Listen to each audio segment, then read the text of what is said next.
ਇਸ ਵੇਲੇ ਦੀ ਇੱਕ ਚਰਚਿਤ ਖਬਰ ਅਮਰੀਕਾ ਤੋਂ ਆ ਰਹੀ ਹੈ, ਜਿਹੜੀ ਭਾਰਤੀ ਵਿਦਿਆਰਥਣ ਦੀ ਇੱਕ ਦਰਦਨਾਕ ਮੌਤ ਦੇ ਨਾਲ ਜੁੜੀ ਹੋਈ ਹੈ। ਅਸਲ ਦੇ ਵਿੱਚ ਇਹ ਹਾਦਸਾ ਸਾਲ 2023 ਦੇ ਵਿੱਚ ਵਾਪਰਿਆ ਸੀ, ਜਦੋਂ ਜਾਨਵੀ ਕਤੂਲਾ ਇੱਕ ਸੜਕ ਨੂੰ ਪਾਰ ਕਰ ਰਹੀ ਸੀ, ਜਿਹੜੀ ਕਿ ਭਾਰਤੀ ਵਿਦਿਆਰਥਣ ਸੀ ਸਿਆਟਲ ਦੇ ਵਿੱਚ, ਤੇ ਉਦੋਂ ਇੱਕ ਪੁਲਿਸ ਅਫਸਰ ਦੀ ਤੇਜ਼ ਰਫ਼ਤਾਰ ਗੱਡੀ ਨੇ ਉਸ ਨੂੰ ਦਰੜ ਦਿੱਤਾ ਸੀ, ਜਿਸ ਦੇ ਵਿੱਚ ਜਾਨਵੀ ਕਤੂਲਾ ਦੀ ਮੌਤ ਹੋ ਗਈ ਸੀ।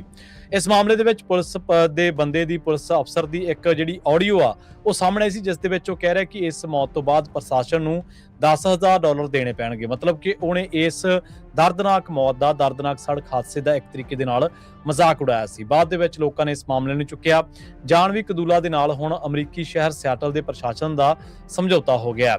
ਤੇਜ਼ ਰਫ਼ਤਾਰ ਗੱਡੀ ਦੀ ਫੇਟ ਵੱਜਣ ਕਰਕੇ ਹਾਦਸਾ ਹੋਇਆ ਸੀ। ਹੁਣ ਇਸ ਮਾਮਲੇ ਦੇ ਵਿੱਚ ਜਿਹੜਾ ਇਹ ਪਰਿਵਾਰ ਨੂੰ, ਜਾਨਵੀ ਕਤੂਲਾ ਜਿਹੜੀ 23 ਸਾਲਾਂ ਦੀ ਕੁੜੀ ਸੀ ਭਾਰਤ ਦੀ, ਉਹਦੇ ਪਰਿਵਾਰ ਨੂੰ $29 ਮਿਲੀਅਨ ਜਿਹੜਾ ਉਹ ਪ੍ਰਸ਼ਾਸਨ ਦੇਊਗਾ, ਯਾਨੀ ਕਿ ਜਿਹੜੀ ਕੁੱਲ ਰਕਮ 2.9 ਕਰੋੜ ਅਮਰੀਕੀ ਡਾਲਰ ਬਣਦੀ ਹੈ। ਕਤੂਲਾ ਨੂੰ ਪੁਲਿਸ ਦੇ ਅਧਿਕਾਰੀ ਕੇਵਿਨ ਡੇਵ ਦੀ ਗੱਡੀ ਨੇ ਉਦੋਂ ਟੱਕਰ ਮਾਰ ਦਿੱਤੀ ਸੀ, ਜਦੋਂ ਉਹ ਨਸ਼ੇ ਦੀ ਓਵਰਡੋਜ਼ ਦੇ ਬਾਰੇ ਫੋਨ ਕਾਲ ਮਿਲੀ ਸੀ, ਤੇ ਉਹ 40 ਕਿਲੋਮੀਟਰ ਪ੍ਰਤੀ ਘੰਟਾ ਦੀ ਰਫ਼ਤਾਰ ਵਾਲੇ ਇਲਾਕੇ ਦੇ ਵਿੱਚ 119 ਕਿਲੋਮੀਟਰ ਪ੍ਰਤੀ ਘੰਟੇ ਦੀ ਰਫ਼ਤਾਰ ਦੇ ਨਾਲ ਗੱਡੀ ਚਲਾ ਰਿਹਾ ਸੀਗਾ।